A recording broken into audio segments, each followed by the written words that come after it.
A continuación, en Otra Mirada, presentamos Punto de Vista. Punto de Vista. Con Nicolás Lynch. Seguimos en Otra Mirada Radio, ya está en cabina Nicolás Lynch. Nicolás, ¿cómo estás? Bienvenido. ¿Cómo están? Buenos días. ¿Qué tal, Nicolás? Bueno, 45 años de la Revolución de Velasco. Así es. 3 de octubre, ¿no? Hemos escogido hacer un comentario en este aniversario del golpe militar del 3 de octubre de 1968, ¿no? Para señalar cuáles fueron las características de este proceso político que se inicia el 3 de octubre del 68 y que dura hasta el 29 de agosto de 1975, ¿no? 7 años de reformas sociales, económicas y políticas en el Perú. Es interesante dar una primera cifra que muchas veces se olvida, ¿no? En los 25 años posteriores a la caída de Velasco, o sea, entre 1975 y el año 2000, cuando la memoria estaba más fresca en la población, cada vez que se preguntaba en las encuestas, en todas las encuestadoras, cuál era el mejor gobierno que había tenido el Perú, invariablemente ganaba el gobierno de Velasco.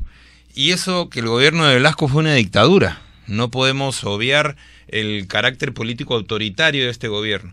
Sin embargo, ¿por qué este recuerdo positivo, ¿no?, en el cuarto de siglo posterior a la caída del velasquismo? Por las reformas que hizo, ¿no? Yo diría que fueron reformas simples, sencillas, pero que los sectores nacionales y populares, en oposición a los sectores coloniales en el Perú, se habían esforzado durante décadas por levantar esta plataforma, ¿no? Y Velasco realiza lo que el APRA revolucionaria, lo que la izquierda socialista habían demandado, diría yo, en los 50 años anteriores al velasquismo, ¿no? El primer elemento es poner al Perú en la senda del desarrollo, ¿no? Aquí estamos acostumbrados en las últimas décadas a que pongan al Perú en la regresión, ¿no? Vivimos tiempos de regresión colonial donde al país se le vende por 4 reales todos los días, ¿no? En el gobierno de Velasco había un impulso, un carácter distinto. Se quería poner al país en la senda del desarrollo, construyendo un Estado nacional. Parece una cosa pues muy sencilla, ¿no? Un Estado que defendiera los intereses del Perú y no un Estado como el que tenemos ahora que defiende los intereses del extranjero, ¿no?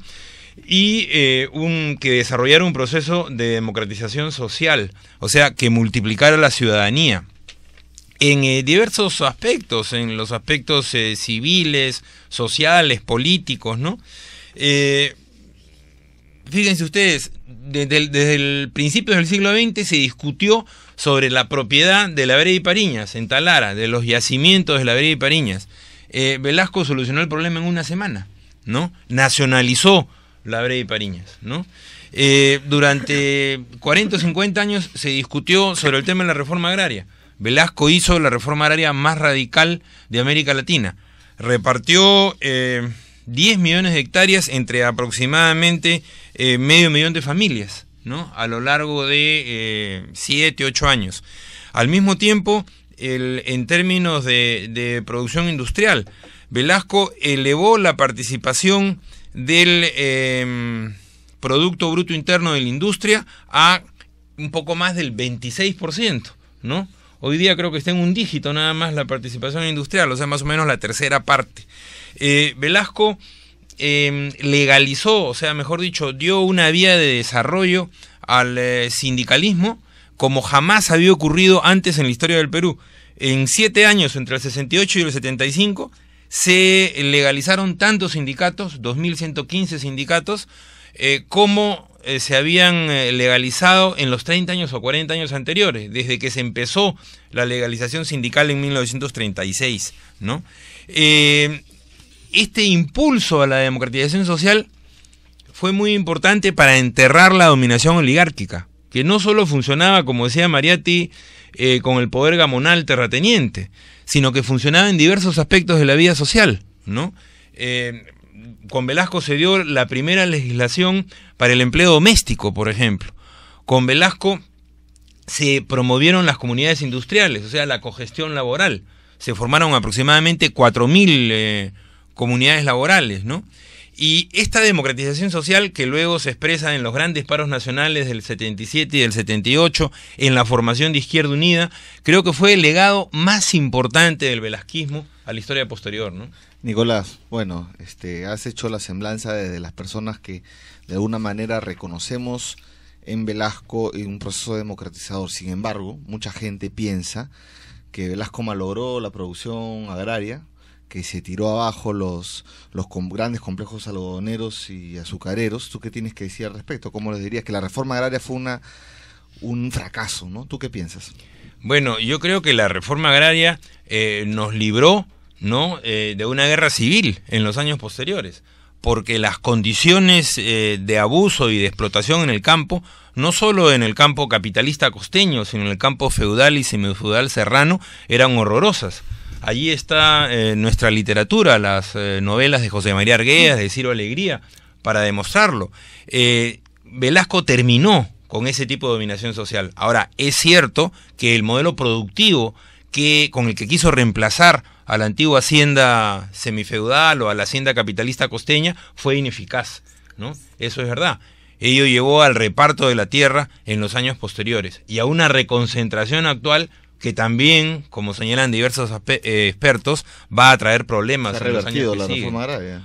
No solo ha revertido en un sentido positivo el reparto de la tierra, que fue la reversión campesina de los 80s y los 90s, sino en estos momentos con la reconcentración de un nuevo tipo de propiedad terrateniente en el campo, ¿no?, que podrá tener grandes niveles de producción en lo inmediato, pero que yo creo augura una crisis social y política posterior, ¿no? Dime, y el gobierno de Velasco también se caracterizó, vale recordarlo, por el impulso a un modelo de industrialización que sin embargo ha tenido ciertas limitaciones. Quisiera que nos comentes un poquito más sobre ese tema, que también termina siendo un tema negado, un tema tabú en los aspectos económicos en el país, ¿no? Bueno, la industrialización, como ha recordado Félix Jiménez, tiene un auge muy importante entre mediados de los años 50 y mediados de los años 70. O sea, es un proceso que viene desde antes de Velasco. O sea, Velasco hereda un determinado impulso a lo que se llamó en la época la industrialización por sustitución de importaciones, ¿no?, que si bien tuvo efectos positivos, como fue elevar la participación de la industria en el Producto Bruto y aumentar los ingresos de los trabajadores, ¿no?, al mismo tiempo también tuvo efectos negativos, porque fue un tipo de industrialización que se basó en la inversión extranjera y no en la inversión nacional. Fue un tipo de industrialización que no contó con una promoción estatal ordenada. Esto es muy importante. La industrialización asiática tuvo allí su punto fuerte, y al mismo tiempo una industria que necesitaba insumos importados para fabricar mercancías para un pequeño sector de la población, básicamente clase media alta, un mercado reducido, lo cual no le permitió una expansión adecuada, ¿no?, lo cual no permitió que esta industria pasara a posteriores estadios de desarrollo, ¿no? Nicolás, bueno, nos has recordado en realidad una serie de aspectos que se soslayan y que mucha gente no lo conoce de lo bueno que tuvo la herencia y el gobierno de Velasco, ¿no? Yo recuerdo, y tú también recordarás, que en Ollanta Humala regaló, cuando fue a Venezuela, un libro a Chávez de Velasco. Él se decía heredero de Velasco, Ollanta, y además en su sala principal, en la avenida Arequipa, en su local, el cuadro de la sala de reuniones principal, el cuadro más importante era el de Velasco. ¿Cómo ves ahora?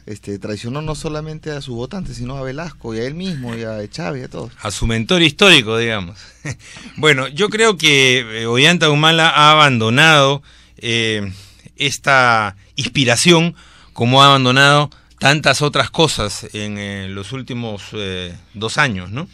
Yo creo que esta es una prueba más del viraje político de fondo que se ha producido, no solo inmediato, sino en temas de fondo, en temas ideológicos de fondo, ¿no?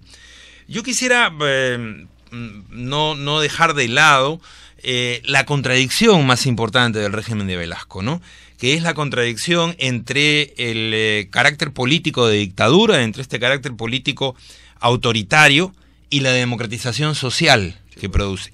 Esa contradicción finalmente en América Latina, creo, ¿no?, va a llevar a la crisis del velasquismo. ¿no?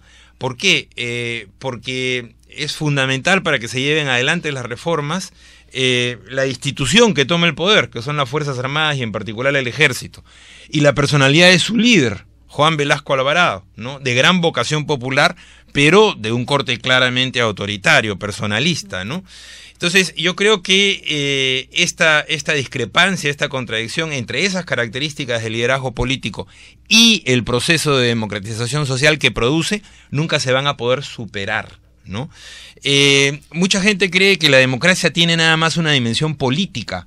Esto no es cierto. Para que la dimensión política de la democracia funcione, los ciudadanos tienen que tomar desayuno, almorzar y comer. O sea, tienen que tener oportunidades en la vida para desarrollarse. Y eso se llama desarrollo de la ciudadanía, eso se llama democracia social. La democracia política se basa en democracia social. Este liderazgo autoritario, paradójicamente, como sucedió con otros populismos en América Latina, echó bases para una democracia política. Pero nunca pudo, si se quiere, deconstruir, desarmar ese liderazgo autoritario para iniciar un gran proceso no solo de democratización social, sino de democratización política en nuevos términos en el Perú. Por eso la democracia que vuelve en los 80s es una democracia copiada de la que había antes del velasquismo, una democracia de élites que nos llevó a la crisis que ya conocemos, ¿no? Bien, muchas gracias, Nicolás, por estos apuntes y estas reflexiones. Nosotros vamos a hacer un corte y regresamos con el último bloque en Otra Mirada Radio.